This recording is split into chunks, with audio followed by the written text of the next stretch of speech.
নমস্কার বন্ধুরা, রাজনৈতিক ও যুদ্ধের খবরের আপডেট পেতে ওয়ার্ল্ড নিউজ বাংলা চ্যানেলটাকে সাবস্ক্রাইব করে রাখুন। শুভেন্দুর আগুনে ভাষণ, মুখ্যমন্ত্রী মমতা বন্দ্যোপাধ্যায়কে একেবারে বেনজির আক্রমণ। বিজেপির দাপুটে নেতা শুভেন্দু অধিকারী আজ ফের একবার শাসক দল এবং মুখ্যমন্ত্রীর বিরুদ্ধে খোলা ময়দানে তোপ ডাকলেন। বক্তব্যে উঠে এলো এমন সব কথা যা রাজনীতির ময়দানে আগুন ধরিয়ে দিয়েছে।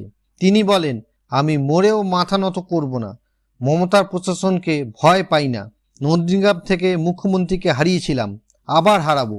শুধু তাই নয়, 21শে জুলাইয়ের শহীদ দিবস উপলক্ষে যখন তৃণমূল রাজ্য জুড়ে প্রস্তুতি নিচ্ছে, সেই সময় শুভেন্দু বলেন, ওই দিন আমি থাকবো রাস্তায়, দেখিয়ে দেব কে কতটা শক্তিশালী। তার এই বক্তব্যে একদিকে উত্তেজনা ছড়িয়েছে তৃণমূল শিবিরে, অন্যদিকে বিজেপির সমর্থকদের মধ্যে তৈরি হয়েছে নতুন উদ্দীপনা।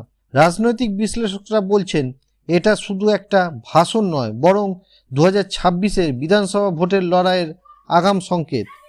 শুভেন্দু আরও বলেন, বেআইনি মিছিল, পুলিশি নির্যাতন সব সহ্য করেছি, এবার পাল্টা লড়াই হবে, আমাদের রক্ত দিয়ে রাজ্যকে বাঁচাবো। এই বক্তব্য নিয়ে এখন রাজ্য রাজনীতিতে উত্তাল পরিস্থিতি। পাল্টা কি বলেন তৃণমূল নেতারা, সেদিকেও এখন নজর গোটা রাজ্যের। বন্ধুরা, আপনারা কি মনে করেন শুভেন্দুর এই হুঁশিয়ারি কি মমতা বন্দ্যোপাধ্যায়ের বিরুদ্ধে বড় লড়াইয়ের বার্তা? নিচে কমেন্টে জানাতে ভুলবেন না। ভিডিওটি ভালো লাগলে লাইক, শেয়ার এবং সাবস্ক্রাইব করে পাশে থাকুন ওয়ার্ল্ড নিউজ বাংলার। বেল আইকনটা প্রেস করুন যাতে এমন সমস্ত খবর সবার আগে আপনার কাছে পৌঁছয়। ধন্যবাদ, দেখা হবে পরের ভিডিওতে।